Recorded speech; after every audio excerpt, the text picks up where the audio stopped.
পুজো আসছে, মা আসছেন, দেবীপক্ষ শুরু হয়ে গেছে, দিকে দিকে আনন্দ।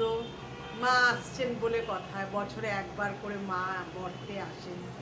কিন্তু যত বয়স বাড়ছে না, তত এই আনন্দের মধ্যে আমি হারিয়ে যাওয়ার বেদনা খুঁজে পাচ্ছি। মানে পুরনো দিনগুলো, পুরনো স্মৃতিগুলো হারিয়ে যাওয়ার বেদনা যেন আমাকে কুড়ে কুড়ে খাচ্ছে। এখন আনন্দর সঙ্গে না মনটা কিরম যেন একটু ভারাক্রান্ত হয়ে থাকে। নিজের শৈশবের কথা মনে পড়ে, নিজের যৌবনের কথা মনে পড়ে।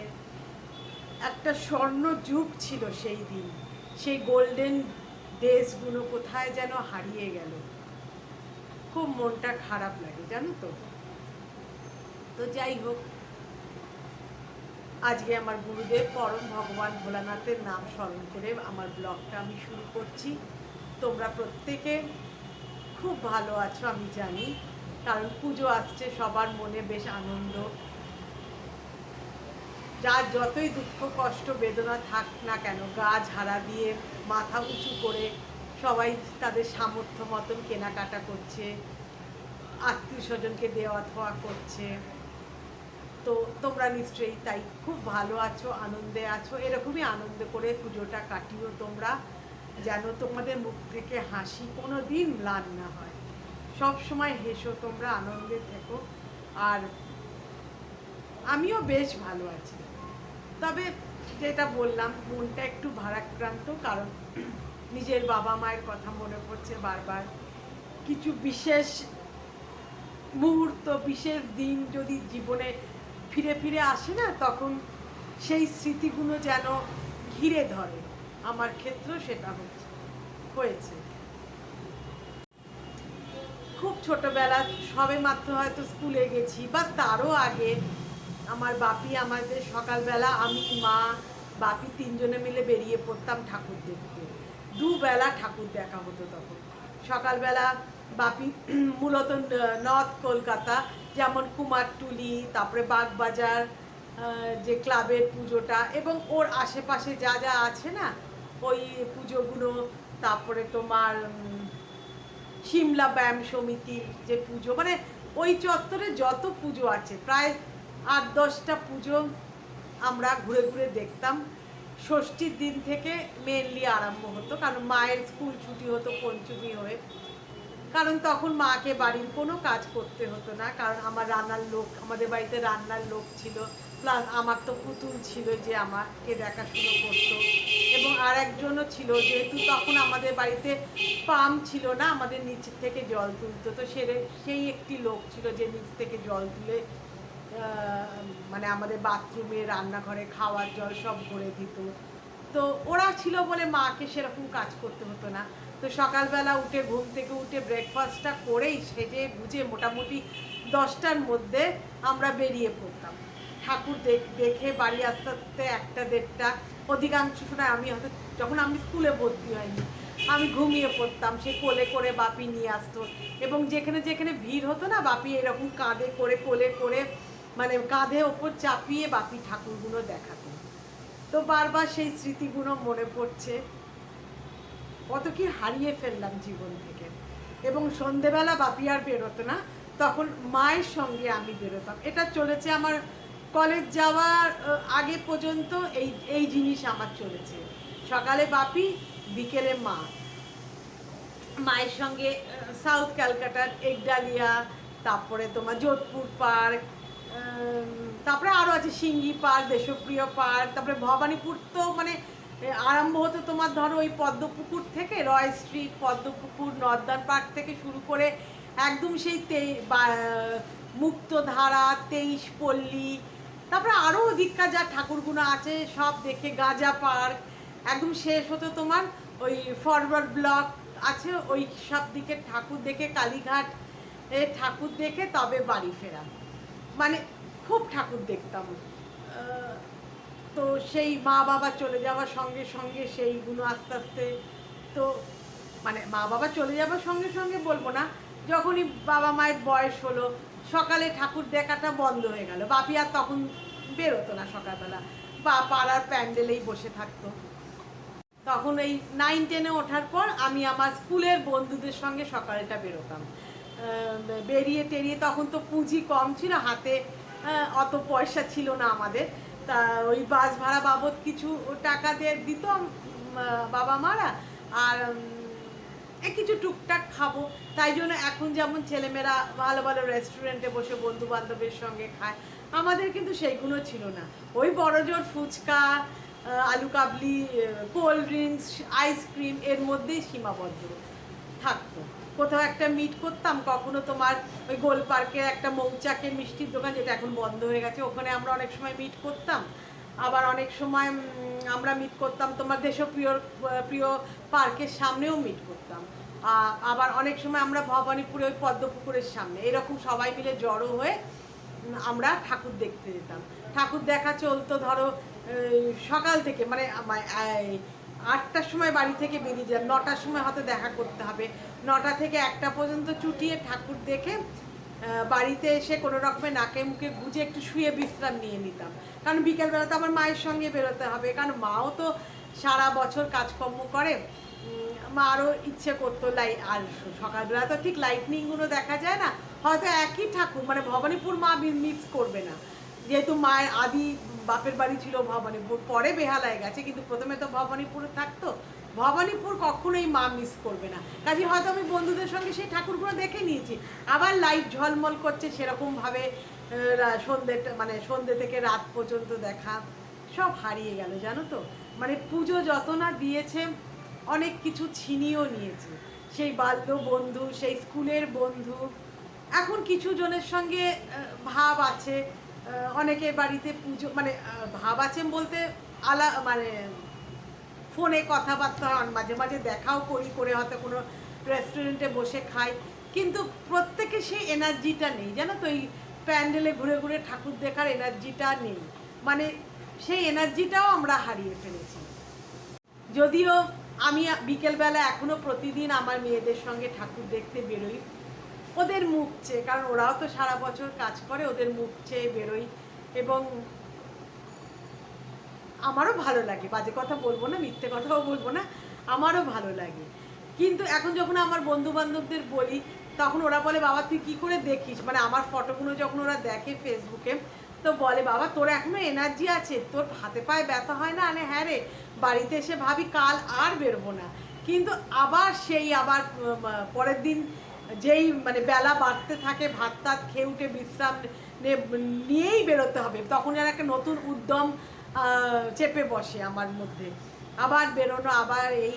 এখন যে যার বন্ধু বান্ধবরা নিজেদের বাড়ি ঘর নিয়ে, কারোর বাড়িতে মানে কোনো কোনো বন্ধুর বাড়িতে পুজো হয়, বাড়ির পুজো মানে বুঝতে পারছো তো, 5টা দিন আটকে যাওয়া, তারা সেই পুজো নিয়েই, তাদের কাছে সেটাই আনন্দের আর কি। বাড়িতে পুজো আচ্ছা হওয়াটা তো বড় কথা না, মানে যারা করে তারা ব্লেসড, তাদের ঠাকুর মা দুর্গা মানে আশীর্বাদ করেছেন বলে মা তাদের বাড়িতে আসে, তারা পুজো করতে পারে। তো অনেকের বাড়িতে পুজো হয়, তারা সেই ব্যাপারে মানে এনগেজড হয়ে যায়, এবং অধিকাংশরই ছেলে মেয়ে হয়তো বাইরে চাকরি করে, তারা ওই ছুটির মানে পুজোর 3 দিন কি 4 দিন তারা ছুটি নিয়ে আসে, বললেই বলবে যে না রে ছেলে আসছে, মেয়ে আসছে, এরকম বলবে। তো আমাদের সেই গ্রুপটাও যে মানে হারিয়ে ফেলেছি, মানে তারা আছে, ফোনে কথা হয়, মাঝে মাঝে দেখা সাক্ষাৎ হয়, কিন্তু সেই যে এনার্জি, সেই যে এনথুসিয়াজম, সেইগুলো সব হারিয়ে গেছে। মানে তাই এক সময় আমি ভাবি, বাবা মা তো চলে গেছে, সেই সুন্দর দিনগুলো, সেই সুবর্ণ দিনগুলো তো হারিয়ে ফেলেছি। কটা জামা হচ্ছে, মানে একটা কম্পিটিশান, যদি পুজোর জামা পরার পরও যদি জামা বেশি হতো, কালী পুজো, জগদ্ধাত্রী পুজো, এমনকি জানো আমার জামা কাপড় সরস্বতী পুজো পর্যন্ত চলে যেত, কারণ আমার মা এক প্রস্ত জামা কাপড় দিত, আমার বাপি দিত, এবং আমার জ্যাঠামশাইয়ের কথা বলেছি, উনি বিয়ে থা করেননি, উনি আমাকে একটা অ্যামাউন্ট দিতেন জামা কাপড় কেনার জন্য। তারপরে আরেক জ্যাঠামশাই ছিলেন আমার, উনিও টাকা দিতেন। আমার জ্যাঠতো দাদার যে এখন নেই, অকালেই সে চলে গেছে, সেও চাকরি পাওয়ার পর টাকা দিত। তো অনেক জামা কাপড় হতো, অনেক জামা কাপড়। এবং জানো পুজোর 1 মাস আগে আগে থেকে বিকেলবেলা প্রত্যেক দিন মা না হাতে একটা না একটা জামা, যেহেতু আমি কোনোদিন কেনা জামা কাপড় পরিনি, আমার মা পছন্দ করতো না, মা নিজস্ব ডিজাইন দিয়ে তোমরা নিউ মার্কেটের ফ্রেঞ্চ অনেকেই চেনো, টেলারিং শপ একটা, এখন আছে কিনা জানি না, হয়তো আছে, এখন আর তো হয় না। তো মা প্রত্যেক দিন আশা ব্রাদার্স বলে একটা দোকান ছিল গড়িয়াহাটে, যেহেতু মায়ের স্কুল বালিগঞ্জ, তো মা ওই চত্বর থেকেই জামা কাপড়ের পিস কিনে আনতো আমার জন্য। একটা বয়সের পর চুড়িদার সালোয়ারটাই বেশি পরতাম, তা ওই কিনে আনতে, এমনকি জানো আমি যখন লং স্কার্ট বা স্কার্ট পরতাম তারপরে টপগুলো মা কিন্তু সেইগুলোরও কাপড়, ছিট কাপড় কিনে নিয়ে আসতো, নিয়ে এসে সেইগুলো মা ওই ফ্রেঞ্চ থেকে বানিয়ে দিত। তো পুজোর 1 মাস আগে থেকে মা প্রত্যেক দিনই একটা দুটো করে নিজস্ব শাড়ি এবং আমার জামা কাপড়ের পিস নিয়ে আসতো। তো সেই আমি মহা আনন্দে সেই প্যাকেটগুলোর দিকে তাকিয়ে থাকতাম, মা কখন হাত মুখ ধুয়ে, এখনকার ছেলে মেয়েদের মতন ঝাঁপিয়ে পুড়ে মানে পারমিশন ছাড়াই ব্যাগ খুলে দেখে নিলাম বা প্যাকেটটা খুলে দেখে নিলাম, সেই আস্পর্ধা বা সেই সাহস কিন্তু ছিল না। কারণ আমার মা কিন্তু আমার সাথে ফ্রেন্ডলি বিহেভ করতো, বন্ধু সুলভ আচরণই আমি মায়ের কাছ থেকে পেয়েছি একটা বয়সের পর। ছোটবেলা কিন্তু মা শাসন করতো, গায়ে হাত খুব একটা মা তুলতো না, কিন্তু মায়ের ওই বড় বড় চোখ করে তাকানো, মা মারার মধ্যে মা কানটা মুলে দিত আর পিঠে মারতো। এবং মার আমি সাধারণত দেখেছি আমার খাওয়া দাওয়ার জন্য, মানে খাওয়া যাওয়া দাওয়ার অনীহা ছিল আমার, যে কারণে মা আমাকে মানে ওই কানটা মুলে দিত, পিঠে মারতো, ওই রকম। মায়ের বেশিরভাগই এ ছিল ঘরে বন্ধ করে রাখা, বাথরুমে বন্ধ করে রাখা, বা বড় জোর মানে মেন গেটের বাইরে দাঁড় করিয়ে রাখা, এইগুলোই ছিল মায়ের শাস্তি। তো মাকে তাই জন্য আমি খুবই ভয় পেতাম, জমের মতন ভয় পেতাম। এবং একটা বয়সের পর মানে 8-9-এর পর থেকে মা ভীষণ বন্ধু হয়ে গেল, মানে আমার সেই স্ট্রিক্ট মাটা কি করেছে সব রকমের কথাবার্তা শেয়ার করা, ইভেন আমাকে বিউটি পার্লারে নিয়ে গিয়ে চুল কাটানো, মানে একদম সেই স্ট্রিক্ট মা একদম পরিণত হয়ে গেল, মানে পরিবর্তিত হয়ে গেল। তো তবুও আমার ব্যাগ খুলে বা সেই মার্কেটিংয়ের যে প্যাকেটগুলো খুলে দেখার সাহস ছিল না, কিন্তু উদ্গ্রীব হয়ে তাকিয়ে রইতাম যে কখন মা মানে জামা কাপড় ছেড়ে, মানে স্কুলের জামা কাপড় ছেড়ে হাত মুখ দিয়ে বিকেলে চা জল খাবারটা খেয়ে খুলবে। তো ওই মন ঝকঝক করতো যেন, তো খুলে যখন দেখাতো সেই গন্ধটা শুকতাম, বুকে আঁকড়ে ধরতাম। এখন মানে যাই দিত মা, যাই দিত সেটাই মনে হতো মা কখনো মানে ভুল চয়েস হতে পারে না, মায়ের চয়েসটাই শিরোধার্য। কিন্তু এখনকার ছেলেমেয়েরা দেখো তাদের নিজস্ব মতামত আছে, তাদের একটা জিনিস দিলে পরে তাদের মুখ কালো হয়ে থাকে, কিন্তু যখন তুমি কাউকে কোনো জিনিস দেবে, তো সেই জিনিসগুলো দেওয়ার পর যখন তার মনে একটা আনন্দের হাসি বা চোখটা যদি মানে চকচক করে ওঠে না আনন্দে, তখন দেখবে তোমার যে দেওয়ার যে তুমি যে তাকে দিলে সেই আনন্দ তোমার একটা প্রাপ্তি হবে, তখন তোমার মনে হবে তোমার এই যে কাউকে দেওয়াটা সার্থক। কিন্তু আজকালকার ছেলে মেয়েদের সেগুলো নেই, তারা নিজেরাই, এখন অনলাইনের যুগ, তারা অনলাইনেই আনিয়ে নেয়, কারোর ধার ধারেই না। আর যারা চাকরি করে রোজগার করে তারা তো আরোই ধার ধারে না। তো নিজের পছন্দ করা কোনো জিনিস তাদের ওপর আমরা চাপিয়ে দিতে পারি না, কিন্তু আমাদের মা বাবারা যা যা আমাদের কিনে দিয়েছে আমরা হাসি মুখে সেগুলো নিয়েছি এবং পড়েওছি বানিয়ে দেওয়ার পর, এবং মনে করতাম সেটাই হয়তো সেরা। তো সেই দিনগুলো সব হারিয়ে গেল, সেই বন্ধুগুলো যে মাইলের পর মাইল বাস ভাড়া দিলে পরে, তখন হয়তো 30 পয়সা না 40 পয়সা, বড় জোর 50 পয়সা বোধহয় বাস ভাড়া ছিল। তো সেই বাস ভাড়াটাও বাঁচাতাম, মানে মাইলের পর মাইল হেঁটে যেতাম। এমনও মনে আছে যে মানে ধরো দেখা করেছি আমাদের স্কুলের সামনে, ডায়াল স্টেশনের সামনে, হাঁটতে হাঁটতে পুরো ভবানীপুর দেখেছি, দেশপ্রিয় পার্ক দেখেছি, চেতলা যে ক্লাবের ফটো মানে পুজো সেটা দেখে, হাঁটতে হাঁটতে গড়িহাট একডালিয়া সব দেখে, মানে কতটা হেঁটেছি মানে এখনো ভাবতেই পারি না। কেন? ওই দুটো পয়সা বাঁচাবো বলে। সব দিন মানে ওই দিনগুলো সব মনে পড়ছে, পুজো এলেই মনে পড়ে, এবং ভাবি যে কি জিনিস হারিয়ে ফেলেছি, আর জীবনেও তাদের আর খুঁজে পাবো না, সেই মানুষগুলোকে তো পাবোই না, সেই সুন্দর জীবনগুলো আর খুঁজে পাবো না। পুরনো দিনগুলো হয়তো ফিরে পাবো না, ঠিক কথাই, সেই যা চলে যায় তা তো আর ফিরে আসে না, সময় একদম জলের মতন বয়ে যায়। আজ 57 বছর বয়সে এসে খুব মা বাবাকে মিস করছি, খুব সেই পুরনো বন্ধুগুলোকে মিস করছি, সেই দিনগুলোকে মিস করছি। কিন্তু সেইগুলো চলে গেলেও সেগুলো আমি হয়তো ফিরে পাবো না, কিন্তু স্মৃতিগুলো তো থেকে গেছে। সেই স্মৃতিগুলোকে নিয়েই, সেই চিন্তা ভাবনাগুলোকে নিয়েই আমি বেঁচে আছি। এবং মাঝে মাঝে অজান্তেই মুখের কোণে যেন হাসি দেখা যাচ্ছে, মানে অজান্তেই আমার মুখটা হাসি হাসি হয়ে যাচ্ছে, কারণ সেই দুষ্টুমিগুলো মনে পড়ছে। ঠাকুর দেখতে দেখতে একদল মেয়েরাও যেমন ঠাকুর দেখছে, একদল ছেলেরাও তো ঠাকুর দেখতে, তাদের সাথে চোকাচুকি, খিচুড়ি মাখ পাস, সব মনে পড়ছে। ভাবছি আর বলছি যে আবার যদি ছোট হয়ে যেতে পারতাম, এটাই ভাবছি। ছোটবেলাটাই বেস্ট ছিল।